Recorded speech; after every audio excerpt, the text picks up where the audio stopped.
O Ibovespa subiu mais de 5% na semana passada e teve sua melhor semana do ano de 2023. Será que estamos diante de uma reversão no mercado? Será que a tendência de baixa acabou e daqui para frente é juros para baixo e bolsa para cima? Vamos analisar com calma esse cenário e ver quais são os elementos que podem atrapalhar a nossa festa. É sobre isso que vamos falar no vídeo de hoje.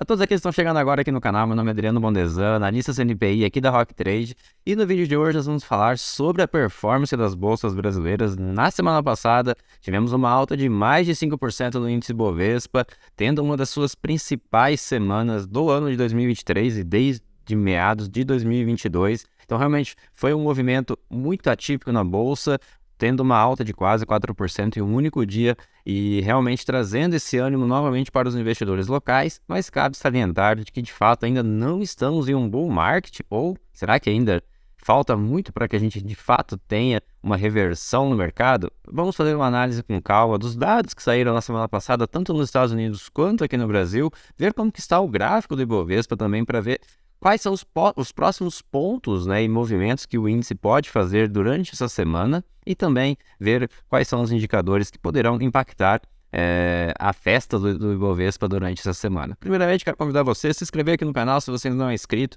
Deixe seu like se você está gostando do Palavra do Investidor no atual formato no qual a gente está fazendo. Toda segunda-feira eu trago aqui para vocês o que de fato impacta os seus investimentos, já tirando tudo aquele ruído de mercado que mais atrapalha do que ajuda, não é mesmo?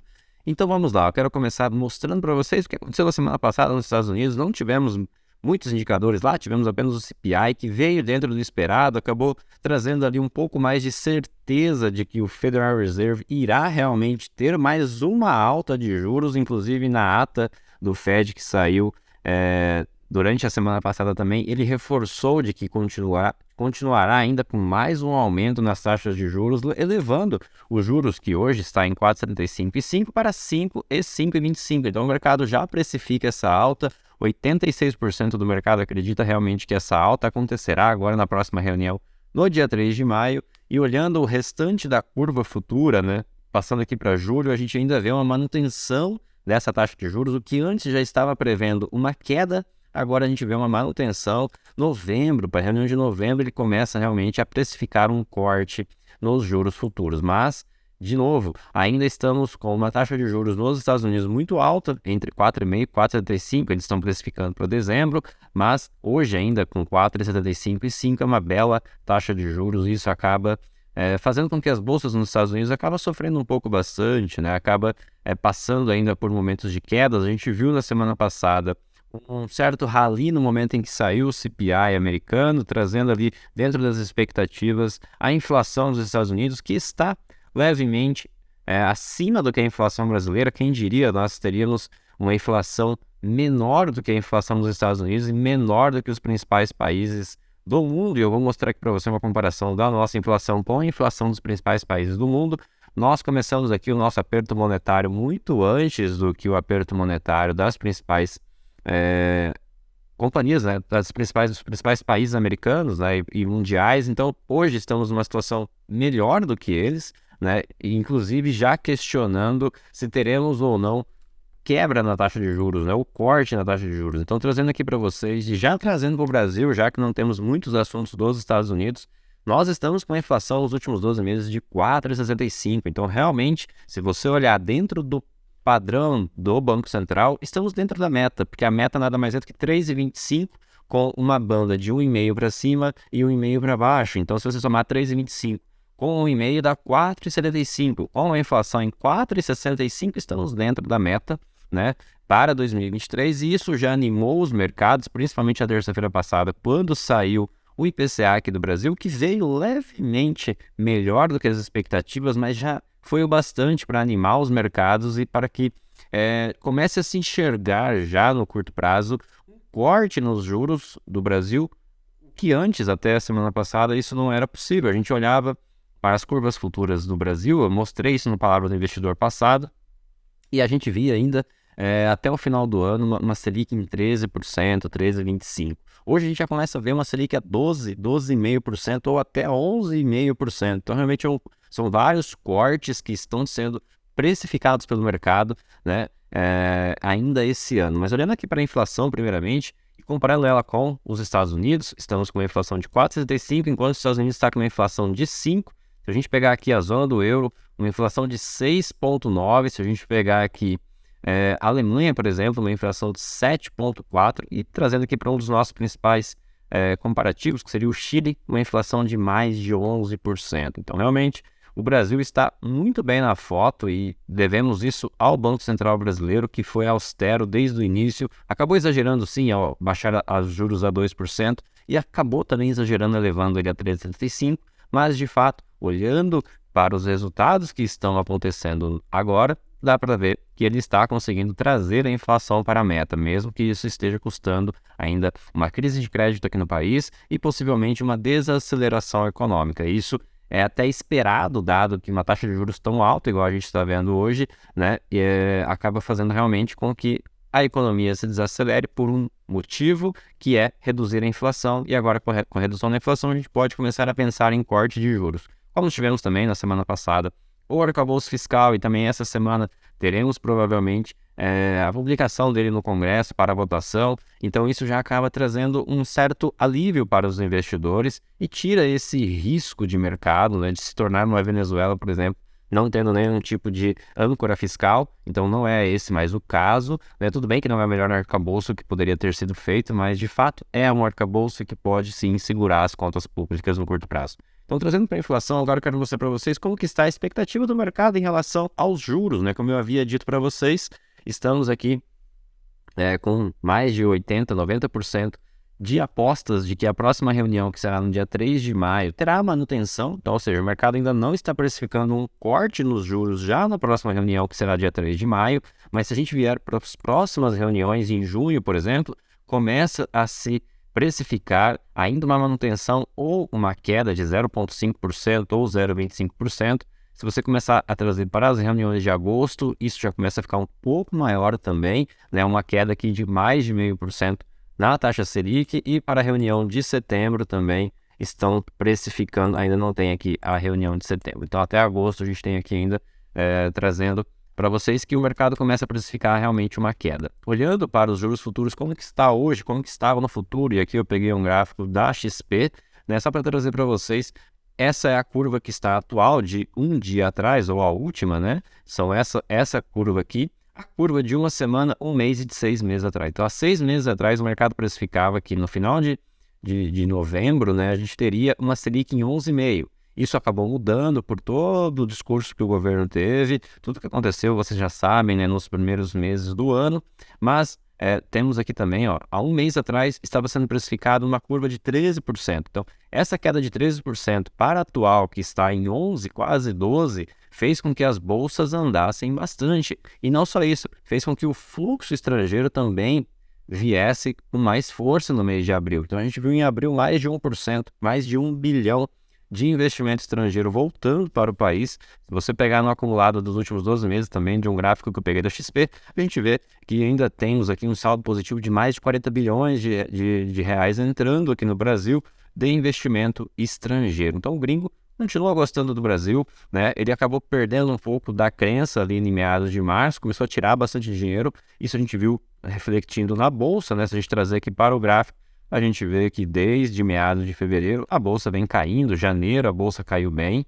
né, caindo quase 13%. Isso foi o gringo tirando dinheiro, mas a partir de março e abril a gente viu o gringo voltando aqui para o capital, colocando capital no Brasil, e isso realmente animou os mercados. Já falando um pouco de análise técnica, trazendo aqui para vocês o gráfico do Ibovespa, então na semana passada eu mostrei para vocês o que poderia acontecer, e se você não viu o Palavra da semana passada, vou deixar o link aqui em cima para que você entenda toda a análise que eu fiz na semana passada. Inclusive eu projetei isso, eu fiz um desenho aqui falando que se ele rompesse essa região de resistência aqui de 103 mil pontos, a gente poderia ver o índice andando de uma maneira mais forte. Foi o que aconteceu, né, com bastante força, que ele rompeu. Foi o gráfico foi o candle da semana passada de 4,5% quase de alta.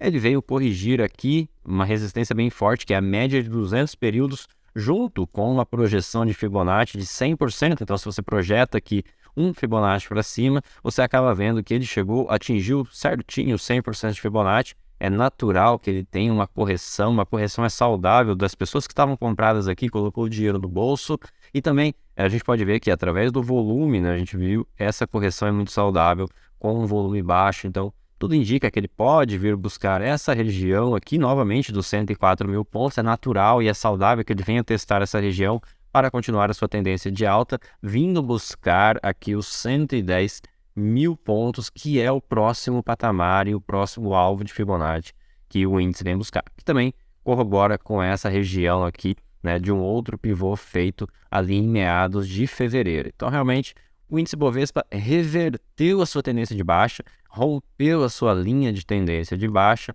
e agora esperamos que ele venha testar essa região. É muito importante precificar ou ficar de olho se realmente ele vai segurar nessa região, porque se ele vir e romper isso daqui para baixo, ele pode voltar aqui para as regiões e para dentro do canal, né, continuando a sua tendência de baixa. Então, ainda não está confirmado esse pivô de alta. A gente fala que o pivô de alta ele só é confirmado realmente quando ele rompe, volta a testar e continua essa tendência de alta. Mas o Ibovespa é para se animar.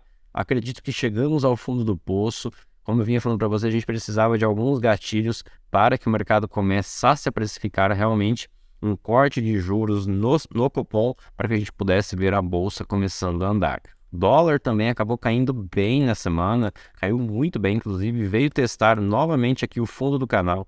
Se vocês assistirem os outros Palavras de Investidor, esse canal está desenhado há meses aqui nesse gráfico e ele veio testar bonitinho aqui, novamente aqui, testou aqui novamente e de novo veio testar essa região. Tem que ficar de olho agora, né, numa projeção de baixa, fazendo pelo Fibonacci, ele pode vir buscar os 7,74, 78, né?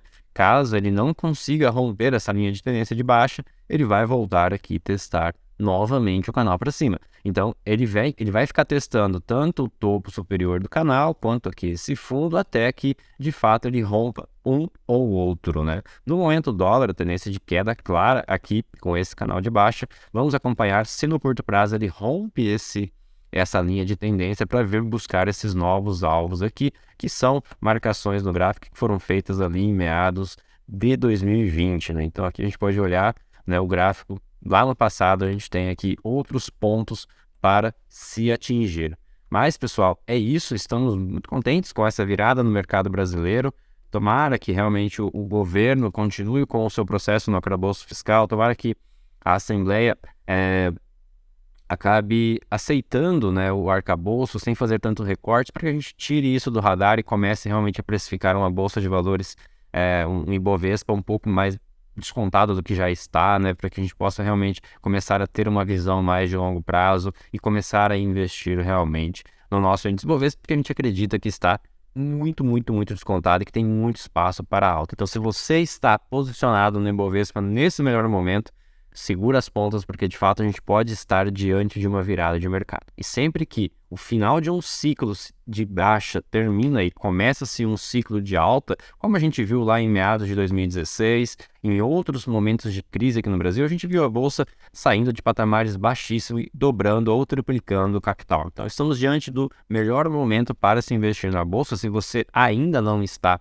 assistindo esse Palavra do Investidor, eu convido você a clicar no link que está aqui embaixo. A gente está com uma campanha muito boa para se aproveitar desses momentos. Como ainda é muito incerto e, como eu disse para vocês, ainda não está confirmada essa reversão, é interessante você ficar posicionado no índice Bovespa, mas de maneira estratégica. Ou seja, a gente tem uma campanha que é sobre a Master Rocks, que ela se posiciona em ativos que estão em tendência de alta, mas que se posiciona em pequenos momentos. Ele pega pequenos gatilhos, pequenos movimentos de uma tendência principal. Ou seja, você não tem que ficar o tempo todo posicionado no índice Bovespa ou nas ações do Bovespa. Você basicamente trada aquelas ações que estão com tendência de alta para o curto prazo. Então, se você quer entender um pouco mais sobre a Master Rocks e todos os benefícios que esse produto da Rock Trade faz, o link está aqui embaixo. Basta você clicar e entender mais, tá bom? Quero desejar uma ótima semana para vocês. Temos um feriado na sexta-feira, então nos vemos na próxima segunda-feira, uma semana mais curta. Quero desejar um bom feriado para vocês, uma boa semana de negociações.